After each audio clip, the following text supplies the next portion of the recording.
Jesus reigns. यीशु मसीह राज करता है। Greetings to you all in the sweet and precious name of Jesus Christ. आप सबको यीशु मसीह के नाम से स्वागत है। Today we would like to share the word of God from Gospel according to John chapter 17. और आज यूहन्ना के सुसमाचार उसके 17 अध्याय से हम बांटेंगे। This is the high priestly prayer of Jesus Christ. और ये यीशु मसीह का महायाजक प्रार्थना है। Jesus Christ is our high priest. यीशु मसीह हमारा महायाजक है। He is our great apostle. वो हमारा बड़ा प्रेरित है। He is our evangelist. यीशु मसीह हमारा सुसमाचार प्रचारक है। He is our everything. वो हमारा सब कुछ है। As he is our high priest, जैसे कि वो हमारे महायाजक है, he is praying for his disciples. वो अपने चेलों के लिए प्रार्थना कर रहा है। A priest has different responsibilities. एक पुरोहित का बहुत से काम है। He teaches the word of God to his people. वो परमेश्वर के वचन के बारे में अपने जन को सिखाते हैं। He prays for his people. वो अपने जन के लिए प्रार्थना करते हैं। And also he does sacrifices for his people. और वो बलिदान को भी चढ़ाते हैं। Likewise, इसी प्रकार Jesus taught his disciples the word of God. यीशु मसीह अपने चेलों को परमेश्वर के वचन को गहराई में सिखाता है। And in this chapter he prays for his people. और ये अध्याय में हम देख सकते हैं कि वो अपने चेलों के लिए प्रार्थना कर रहा है। Finally, on the cross of Calvary, he became a sacrifice for his people. और अंतिम में यीशु मसीह अपने लोगों के लिए एक बलिदान बन जाए। In the Old Testament, priests sacrificed lambs and bulls. और पुराने नियम में हम देख सकते हैं कि जो पुरोहित लोग थे वो बलिदान को चढ़ाते थे। But our high priest became a sacrifice for us. लेकिन हमारा जो महायाजक है वो हमारे लिए खुद बलिदान हो गया। He himself became a sacrifice. वो खुद एक बलिदान हो गया। He became the Lamb of God. वो परमेश्वर का मेमना बन गया। Who took all our sins and became a sacrifice on the cross of Calvary. जो हमारे सारे पापों को लेकर खुद एक याग का वस्तु बन गया। Oh, what a wonderful privilege for us to serve such a great God. ये कितनी बड़ी बात है कि हम इतने महान परमेश्वर की उपासना करते हैं। In this chapter we see Jesus praying for his disciples. और ये अध्याय में हम देख सकते हैं कि यीशु मसीह अपने चेलों के लिए प्रार्थना कर रहे हैं। First of all, he prayed for the unity of his disciples. और सबसे पहले यीशु मसीह ये चेलों के बीच में एकता के लिए प्रार्थना करते हैं। He was asking his Father to make them one in Christ. और वो अपने स्वर्गीय पिता से ऐसे प्रार्थना करते हैं कि इनको एक बना दे।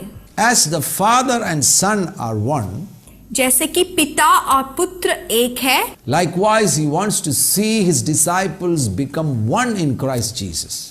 और उसी प्रकार वो चाहते हैं कि उनके चेले भी यीशु मसीह में एक हो जाए। Division is a major problem in this world. इस संसार में बंटवारा जो बहुत ही बड़ा समस्या है। Everywhere we see divisions. हर जगह हम देख सकते हैं बंटवारा, भाग भाग हो जाना। Division in family life. पारिवारिक जीवन में बंटवारा। Division in social life. और सामूहिक जीवन में बंटवारा। Division in religion. धर्म में बंटवारा। So man is divided in himself. तो मनुष्य जो है वो खुद में ही बटा हुआ है। Man is divided with man. और वो दूसरे व्यक्ति से भी बटा हुआ है। Also man is divided with God. और वो परमेश्वर से भी बटा हुआ है। We see that disunity everywhere in this universe. और हम पूरे जगत में उस विभेद को देख सकते हैं। Who is behind this disunity? और ये विभेद फूट के पीछे कौन है? If we study the word of God, जब हम परमेश्वर के वचन को ध्यान से पढ़ते हैं, we'll find the culprit. हम उसके पीछे कौन है उसको पकड़ सकते हैं। And he is Satan. और वो है शैतान। He is the one who stood against God. और वही था जो परमेश्वर के विरुद्ध खड़ा हुआ। And through him division came in this universe. और उसी के द्वारा ये मतभेद इस संसार में आया। That was the first rebellion in this universe. और वो सबसे बड़ा विद्वेष था इस संसार में। Pride was the reason for that rebellion. विद्रोह का जो कारण था वो घमंड था। Why did Satan rebel against God? क्यों शैतान परमेश्वर से विरोध करता है? The reason was pride. उसका कारण था घमंड। He thought that he can perform better than God. और उसने ऐसे सोचा कि मैं परमेश्वर से भी कुछ अच्छा काम कर सकता हूँ। So he wanted to capture the throne of God. और वो चाहता था कि वो परमेश्वर के सिंहासन को छीन ले। But because of that pride and rebellion, he fell from the glory of God. लेकिन वो घमंड और विद्रोह के कारण से उसके स्थान से उसको गिरा दिया गया। From that day onwards, we see division in this universe. और उस दिन से पूरे इस जगत में हम देख सकते हैं फूट की आत्मा। The root cause of division is pride. और ये जो विभाजन की जो पीछे हम देखते हैं कि उसका जो मुख्य कारण है कि वो घमंड। In husband-wife relationship, there is division, and if you search for the root cause of that division, we will find that pride is the root cause for that division. और पारिवारिक जीवन में पति पत्नी के बीच में हम देख सकते हैं विभाजन है। इसका कारण क्या है? उनके अंदर जो घमंड है, यही उसका कारण है। They are not able to forgive one another. वो एक दूसरे को माफ नहीं कर सकते। They are not able to accept one another. एक दूसरे को वो मान नहीं सकते। They are not able to appreciate one another. एक दूसरे को वो बड़ाई नहीं कर सकते। Pride is the root cause of all divisions. और जे फूट की पीछे की सबसे बड़ी मुख्य बात है कि वो घमंड। So when Jesus prayed for his disciples, तो जब यीशु मसीह अपने चेलों के लिए प्रार्थना करते हैं, he prayed to his Father, make them one. तो वो पिता से प्रार्थना करते हैं कि पिता इनको आप एक बना दीजिए। Father, you are in me. जैसे कि पिता तुम मुझ में हो I in you. और मैं तुम में हूँ We are one. और हम एक हैं। Likewise, make them one. और इसी प्रकार इनको भी आप एक बना दीजिए। I will dwell in them. मैं उनमें वास करूंगा And through me they can become one. और मेरे द्वारा वो एक हो सकते हैं। That's a very important prayer of Jesus Christ. ये बहुत ही एक मुख्य प्रार्थना है यीशु मसीह का। If you are going through some divisions in your life, अगर आप अपने जीवन में कुछ विभाजन से होकर जाते हैं, ask Jesus to heal your souls. तो आप प्रार्थना कीजिए यीशु मसीह आपको चंगा करे। If he heals your mind, वो अगर आपके हृदय को चंगा करता है, pride will disappear from your life. और आपके जीवन में जो घमंड है वो दूर हो जाएगा। That disunity will disappear from your life. और जो मतभेद है वो आपके जीवन से दूर हो जाएगा। Jesus will unite you together. और यीशु मसीह आपको एक कर देगा। And he is going to dwell in your life. और वो आपके जीवन में वास करेगा। He is going to dwell in your family life. और वो आपके पारिवारिक जीवन में वास करेगा। Also, Jesus prayed for the joy of his disciples. और यीशु मसीह इस अध्याय में ही चेलों की आनंद के लिए भी प्रार्थना करते हैं। Let them be filled with my joy. और इस प्रकार से प्रार्थना करते हैं कि वो मेरे आनंद से भर जाए। Jesus himself carries full of joy. यीशु मसीह खुद पूरे आनंद से भरा हुआ है। So when he dwells in the life of a person, और जब वो एक व्यक्ति के अंदर रहता है, वास करता है, that person can experience joy of God. तो वो व्यक्ति पूरे आनंद को वो महसूस कर सकता है। What is the definition of the kingdom of God?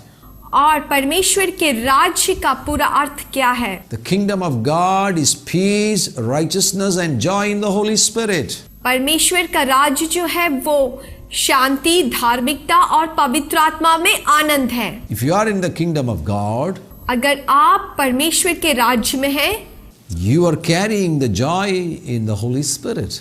अगर आप परमेश्वर के राज्य में हैं, तो आप पवित्र आत्मा के उस आनंद को लिए हुए हैं। Joy in the Holy Spirit is the sign that you are in the kingdom of God. और आनंद वो एक चिन्ह है कि आप परमेश्वर के राज्य में हैं। When Jesus was praying for his disciples, जब यीशु मसीह अपने चेलों के लिए यहाँ प्रार्थना करता है, he specified this point. यीशु मसीह स्पष्ट रूप से कहता है In verse 13, the second part of that was that they may have my joy fulfilled in themselves. और उसके 13 पद में ऐसा लिखा है कि वो अपने में मेरे आनंद पूरा पाए। He wanted to see his disciples lead a life of joy. और यीशु मसीह ये देखना चाहता था कि उसके चेले उसके आनंद से भरपूरित जीते हैं। This world is full of sorrows and depression. ये संसार पूरे दुख और तकलीफ से भरा हुआ है। Jesus knew that as these disciples go ahead in their responsibilities, they are going to face many challenges in their life. क्योंकि यीशु मसीह को मालूम था कि ये चेले जो ये संसार जो दुख से भरा हुआ है, इससे जब आगे चलेंगे तो बहुत समस्याओं का सामना करना पड़ेगा। Many of these challenges are going to cause depression and sorrows in their life. और ये समस्या के कारण इनमें से बहुत लोग दुखित और निराश होंगे। That's why he prayed to his father, Father, keep them always in your joy. और इसलिए वो स्वर्गीय पिता से प्रार्थना करते कि स्वर्गीय पिता आप इनको आनंद से भरपूर कर दे। Fill their hearts with fullness of joy. और उनके हृदय में पूरा आनंद से भर दे। If you are going through some sorrows in your life, अगर आप कोई दुख से होकर अपने जीवन में जाते हैं, you can catch this promise. आप इस वचन को, इस वायदे को पकड़ सकते हैं। Tell the Lord, Lord, I need that joy in my life. तो आप इस प्रकार से परमेश्वर से कहे कि परमेश्वर मुझे इस वायदे का जरूरत है। I don't want to lead a sorrowful life. मुझे एक दुख से भरा हुआ जीवन बिताने को दिल नहीं। Oh, I go through bouts of sorrows and depressions in my life. और मैं अपने जीवन में बहुत ही दुख तकलीफ से होकर जा रहा हूँ। Chains of sorrows are binding my life. और ये जो दुख का जो बंधन है मुझे बंधा हुआ है। Give me freedom, Lord. प्रभु मुझको इससे छुटकारा दे। Break those chains from my life. प्रभु ये बंधन को मेरे जीवन से तोड़ दे। And fill my heart with your joy. और मेरे हृदय को आपके आनंद से भर दे। If you pray like that, अगर आप ऐसे प्रार्थना करते हैं, you can receive that joy right now. तो आप इसी समय उस आनंद को प्राप्त कर सकते हैं। Thousands of years ago, Jesus prayed for you. और 1000 साल पहले यीशु मसीह ने आपके लिए प्रार्थना किया है। When we study this chapter, जब हम इस अध्याय को पढ़ते हैं, Jesus not only prayed for his disciples, यीशु मसीह बस अपने उस समय के चेलों के लिए ही नहीं प्रार्थना करते, he also prayed for those who will believe in him through the word of God. और उनके लिए भी यीशु मसीह प्रार्थना करते जो परमेश्वर के इस वचन पर विश्वास करते हैं। So he prayed for you. तो यीशु मसीह आपके लिए भी प्रार्थना किया है Thousands of years ago. 1000 साल पहले। And if you believe that, अगर आप ये विश्वास करते हैं, this word is going to become practical in your life. तो ये वचन जो है आपके लिए संभव है। You are going to experience this in your life. ये आपके जीवन में आप अनुभव करोगे। This joy is going to become a reality in your life. और ये जो आनंद है आपके जीवन में एक आधार बन जाएगा। Also, Jesus prayed for the protection of his disciples. और यीशु मसीह अपने चेलों की सुरक्षा के लिए भी प्रार्थना करते हैं। As Jesus was leaving them, जब यीशु मसीह उनको छोड़कर जाते हैं, as he was going to be crucified on the cross of Calvary, जैसे कि वो अभी क्रूस पर क्रूसित होने वाला था, he was praying for the protection of his disciples.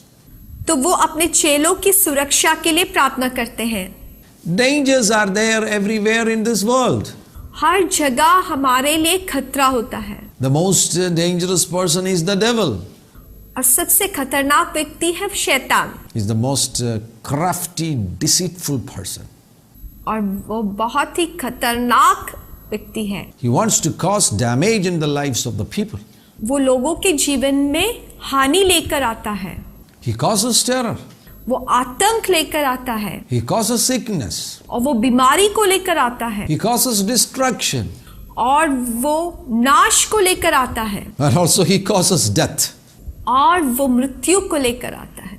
That's why when Jesus spoke about him in John chapter 10, he says that he comes to steal, to kill and to destroy.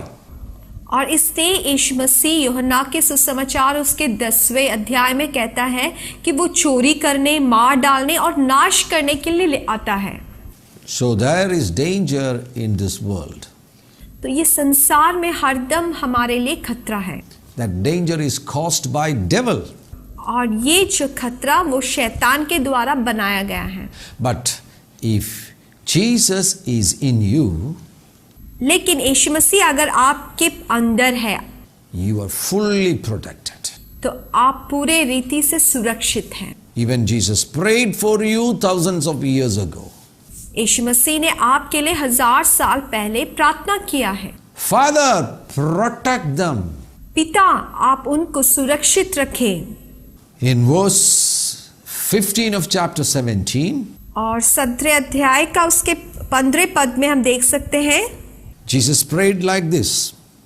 और इस प्रकार से यीशु मसीह प्रार्थना करता है, I do not pray that you should take them out of this world, मैं तुमसे यह विनती नहीं करता कि तुम उन्हें संसार में से उठा ले। He was not asking the Father to take his disciples out of this world. वो अपने पिता से ये प्रार्थना नहीं करता कि वो उनके चेलों को इस संसार से बाहर निकाल दे, Because these disciples have a responsibility in this world. क्योंकि ये चेले को इस संसार में रहकर कुछ कर्तव्य करना है। They're called to preach the gospel all over the world. और उन्हें बुलाया गया है कि वह पूरे संसार में इस सुसमाचार को फैलाए। That's why Jesus asked his Father, but that you should keep them from the evil one. परंतु यह कि तुम उसे दुष्ट से बचाए रखो। Jesus prayed to his Father, Father, protect them from the evil one. यीशु मसीह अपने पिता से प्रार्थना करता है कि पिता, आप इनको दुष्ट से बचाए रख। The same prayer is applicable for you. और यही प्रार्थना आपके लिए भी लागू है। If you are facing some dangers in your life, अगर आप अपने जीवन में कुछ खतरे के सामना कर रहे हैं, the protection prayer is applicable for you. और ये जो सुरक्षा की जो प्रार्थना है ये आपके लिए भी लागू है। You are totally protected in the name of Jesus Christ. आप यीशु मसीह में पूरी रीति से सुरक्षित हैं। And also remember, he who is in you is greater than he who is in this world. और आप हरदम इसको याद करें कि आप में जो है वो इस संसार में होने वाले से बढ़कर है। Who is in you? आप में कौन है? If you are a child of God, अगर आप परमेश्वर के बच्चे हैं, if you have accepted Jesus as your personal Savior and Lord, अगर आप यीशु मसीह को अपना उद्धारकर्ता ग्रहण किए हैं, who is in you?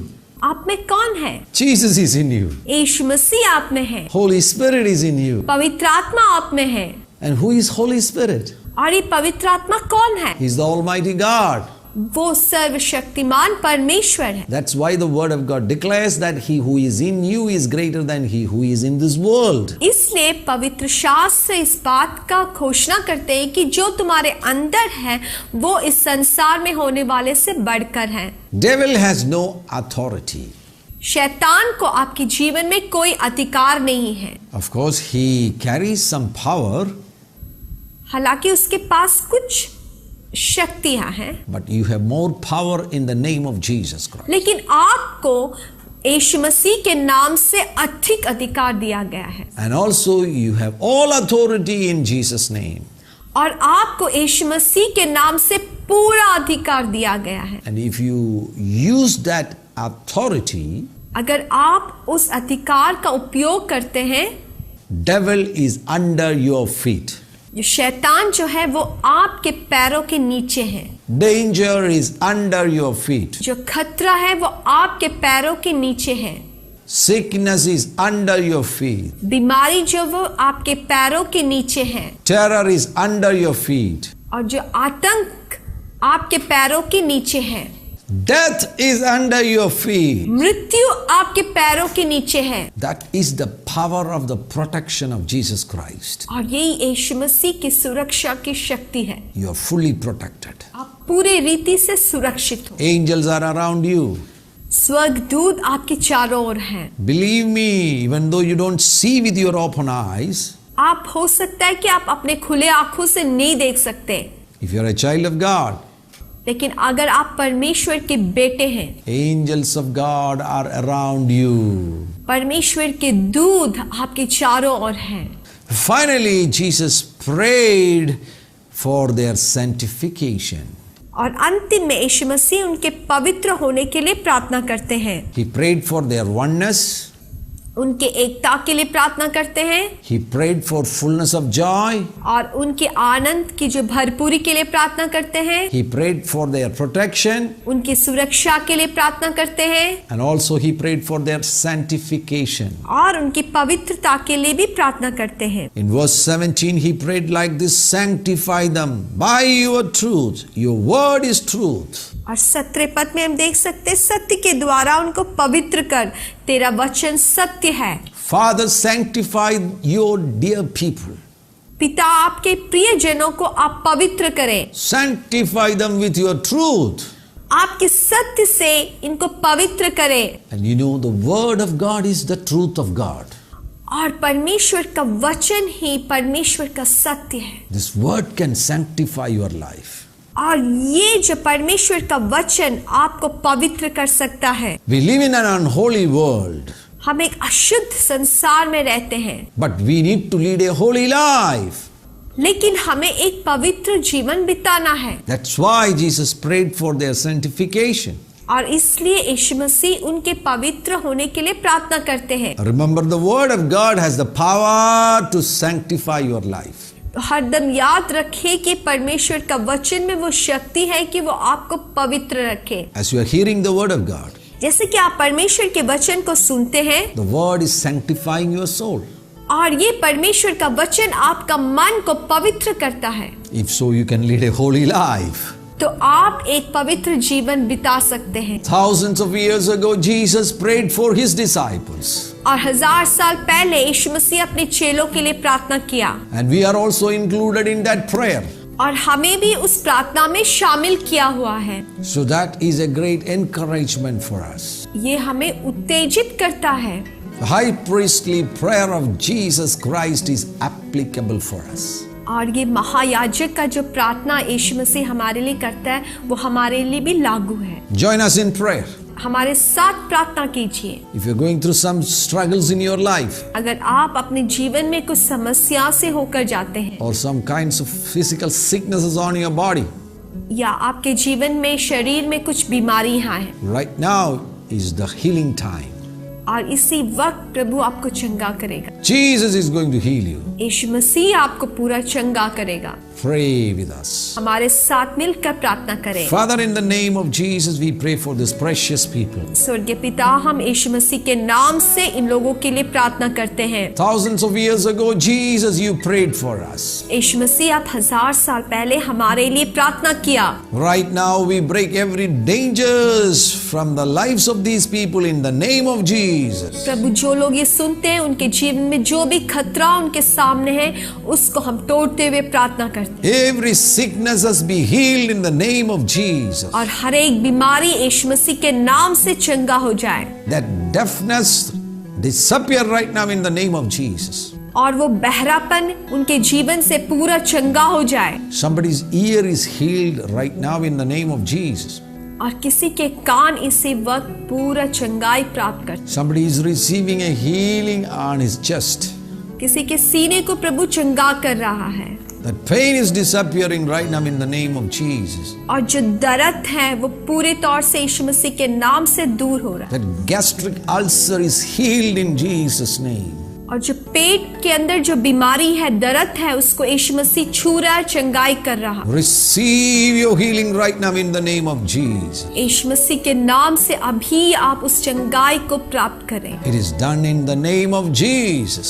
वो यीशु मसीह के द्वारा हो गया है। Master, bless your people. प्रभु, आप अपने लोगों को आशीष दें And prosper them in every area of their life. और उनके हरेक जीवन के हरेक जगहों में बढ़ोतरी दे। In Jesus' mighty name. यीशु मसीह के नाम से। Amen. आमीन। God be with you and God bless you abundantly. आपके साथ प्रभु रहे और आपको प्रभु बहुतायत से आशीष करे। Amen. आमीन।